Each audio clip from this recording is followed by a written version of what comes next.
Hi guys, जय हनुमान। स्वागत आप सभी का आपके अपने चैनल, जहां हमारी कोशिश आपको हर एक प्रॉपर अपडेट और एक प्रॉपर इन्फॉर्मेशन देने की बनी हुई है। गाइस, जेई मेन का जहां 1 और 24 को एग्जाम हो चुका है और अभी जेई मेन का कल 28 को बीआर और उसके बाद 29 से 1 जनवरी के बीच में बीई बीटेक का पेपर है। और करीबन अगर हम बात करें कि 9,15,000 बच्चों ने जेई के लिए जनवरी वाले सेशन के लिए रजिस्ट्रेशन किया और उसमें से करीबन ऐसा लगता है कि 8,30,40,000 के आसपास बच्चे एग्जाम में बैठने वाले हैं। और जैसा मैंने बताया कि यूनिक कैंडिडेट जो हैं बीई बीटेक के लिए 8,40,000 होने जा रहे हैं। वैसे तो जो वीडियो आज मैं बना रहा हूं, इस वीडियो को बनाने का केवल एक छोटा सा मेरा मोटो ये है। मेरी प्लानिंग इस वीडियो को बनाने की वजह 2 फरवरी को थी, जब जेई मेन के सारे सेशन के एग्जाम हो जाते, लेकिन मैंने YouTube पे देखा कि कुछ वीडियो इस टॉपिक पे बन चुके हैं, इसलिए थोड़ी जिम्मेदारी बनती है कि उन वीडियो को देख करके बच्चे पैनिक में ना आ जाए और परेशान ना हो, कंफ्यूज ना हो। इसलिए ये वीडियो बना रहा हूं। मैं सबसे पहले आपको बता देता हूं, जब जेई मेन का हॉल टिकट आया, एडमिट कार्ड आया, एडमिट कार्ड आने के बाद कोशिश ये करी थी कि जो पूरे एडमिट कार्ड के अंदर ऐसी चीजें हैं, चाहे वो इंपॉर्टेंट इंस्ट्रक्शंस हो, चाहे वो ऐसी चीजें हो जो बच्चों को बतानी है, वो सारी मैंने बताई। लेकिन एक बात मैंने उस समय आपको नहीं बताई थी, जिसको मेरे को लग रहा था कि मैं 2 फरवरी को आपको डिस्कस करूंगा, ताकि इस टॉपिक पे या इस कम्युनिकेशन पे किसी स्टूडेंट को कोई पैनिक सिचुएशन ना आए। लेकिन उसका मैं फिर एक बात रिपीट करूंगा कि मैंने कुछ वीडियो देखे जिनमें इन टॉपिक को डिस्कशन किया गया और बच्चे उससे थोड़ा सा पैनिक हुए और मेरे पास बच्चों ने कुछ मैसेज भेजे हैं कि सर ये बात सही है। इसलिए मैं ये वीडियो बना रहा हूं कि बात तो वो सही है। वो बात क्या है, सबसे पहले आपको ये बता देते हैं। आपने जब अपना एडमिट कार्ड निकाला, हिंदुस्तान में इतने हजारों बच्चों ने अभी तक एग्जाम दे दिया, लाखों बच्चों ने एग्जाम दे दिया, बहुत से बच्चों ने उस चीज को समझा। लेकिन बहुत सारे बच्चे जब आगे एडमिट कार्ड निकालेंगे और एडमिट कार्ड निकालने पर वो सारी डिटेल अपनी मैच करेंगे, जिसमें खुद का नाम, father name, mother name, roll number, आपका date of birth, application number, category, और आप पीडब्ल्यूडी कैटेगरी या सब्सक्राइब आपको चाहिए नहीं चाहिए। लेकिन इसके अलावा एक ऑप्शन और आता है लिखा हुआ, वो है state of eligibility. State of eligibility यहां पर आपके एडमिट कार्ड में आ रहा है। जिन्होंने 24, 25 को डाउनलोड कर लिया, वो भी अपने स्टेट ऑफ एलिजिबिलिटी को देख रहे हैं। मेरे पास उस समय बहुत सारे बच्चों ने मैसेज किए थे, कॉल किए थे कि सर स्टेट ऑफ एलिजिबिलिटी तो जेई के फॉर्म में, मेन के फॉर्म में कहीं मांगा नहीं गया था। और स्टेट ऑफ एलिजिबिलिटी का मीनिंग होता है जिस स्टेट से आपने 12th का एग्जाम दिया है और उस पर्टिकुलर स्टेट में आपका होम स्टेट कोटा लगता है। लेकिन जब हमने सभी ने फॉर्म भरा था और जब फॉर्म आया था 15 दिसंबर को, तभी हमने इस चीज को नोट कर लिया था कि स्टेट ऑफ एलिजिबिलिटी की जगह स्टेट ऑफ रेजिडेंस मांगा गया है कि आप किस स्टेट के रहने वाले हैं। और उसी दिन हमने एनटीए को ईमेल किया था कि सर आपने ये स्टेट ऑफ रेजिडेंस दे दिया, जिसका कोई लॉजिक नहीं है, क्योंकि स्टेट ऑफ एलिजिबिलिटी और उसके आगे लिखा रहता था 2022 तक कि जिस स्टेट से आपने 12th का एग्जाम पास किया है उस स्टेट को आप फॉर्म में भरें। लेकिन जब जेई का फॉर्म आया, वहां पर स्टेट ऑफ रेजिडेंस बोला गया और उसको हिंदी में भी लिखा गया कि आपके निवास का स्टेट आपको भरना है। और हिंदुस्तान के अंदर लाखों बच्चे ऐसे हैं, हजारों बच्चे ऐसे हैं जिन्होंने उसी कॉलम में उसी स्टेट को भरा है जहां से वो रहने वाले हैं, जहां का उनका नेटिविटी है, जहां के वो निवासी हैं। और जबकि उस पर्टिकुलर कॉलम पर स्टेट ऑफ एलिजिबिलिटी मांगा जाता था लास्ट ईयर, और ब्रैकेट में उसको हाईलाइट किया जाता था कि जिस स्टेट से आपने 12th का एग्जाम दिया है, क्योंकि एनआईटी के अंदर जितनी सीटें होती हैं उसमें 50% सीटें होती हैं होम स्टेट कोटा की, जिसे state of eligibility state of 12th के स्टेट से जोड़ा जाता है, और 50% सीटें होती हैं अदर स्टेट कोटा की, जो ऑल ओवर इंडिया के सारे बच्चों के लिए ओपन है। लेकिन जिस स्टेट से बच्चा 12th का एग्जाम देता है, उस पर्टिकुलर स्टेट के एनआईटी में उसको होम स्टेट कोटे से 50% सीटों के हिसाब से एडमिशन मिलता है। लेकिन इतनी बड़ी गलती है इस बार जेई में इनके फॉर्म में एनटीए ने कर दी कि उन्होंने स्टेट ऑफ एलिजिबिलिटी की जगह हर जगह स्टेट ऑफ रेजिडेंस मांगा।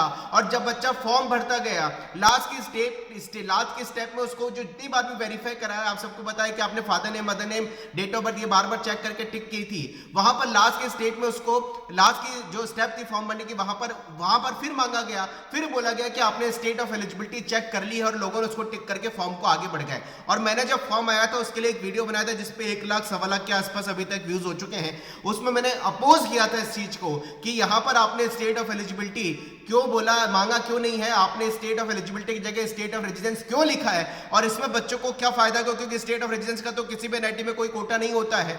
2000 बहुत पहले जब AEEE के नाम से एग्जाम चलता था तब जाके स्टेट ऑफ एलिजिबिलिटी की जगह स्टेट ऑफ रेजिडेंस मांगे जाते थे, क्योंकि जहां क्या आप रहने वाले होते थे उस समय, आज से करीबन 15 से 20 साल पहले, वहां तब लगता था कि आप किस स्टेट से निवास करते हैं, लेकिन इतने सालों से होम स्टेट कोटा लग रहा है और होम स्टेट कोटा वहां से मिलता है जहां से आपकी 12th का एग्जाम है।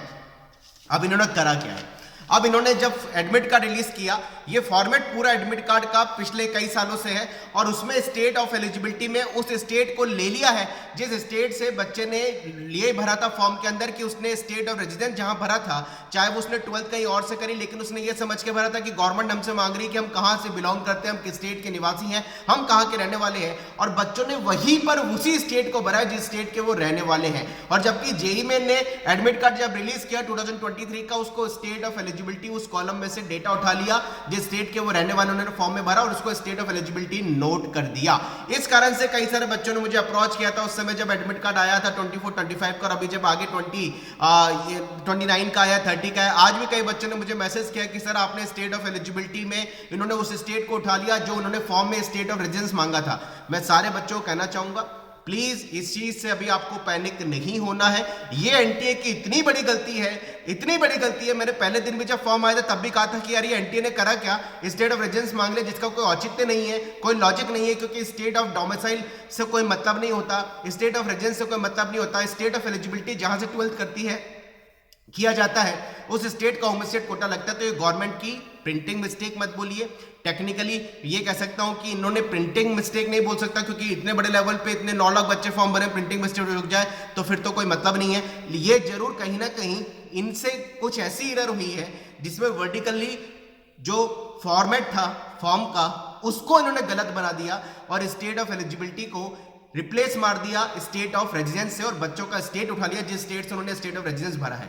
करना क्या है अब इसका, सबसे पहले पहला पॉइंट, किसी को पैनिक नहीं होना, क्योंकि काउंसलिंग के टाइम में देखा जाता है कि आपने किस स्टेट से 12 दिया है, स्टेट ऑफ एलिजिबिलिटी आपका क्या है, उसी के हिसाब से आपको होम स्टेट कोटा लगेगा। बिल्कुल पैनिक नहीं होना, नंबर 1 पॉइंट। नंबर 2 पॉइंट, आप 1 फरवरी तक अपना आराम से जेईई मेन का एग्जाम दीजिए। 2 फरवरी से लगातार जिन बच्चों की वो गलती हुई है कि इन्होंने स्टेट ऑफ रेजिडेंस उस स्टेट का भर दिया जहां के वो रहने वाले हैं, जबकि स्टेट ऑफ एलिजिबिलिटी की तरह वो कॉलम उनका 12th किस स्टेट से उन्होंने किया है और जो उनके एडमिट कार्ड में प्रिंट करके दे दिया स्टेट ऑफ रेजिडेंस से, उनको सबको एनटीए को ईमेल करना है।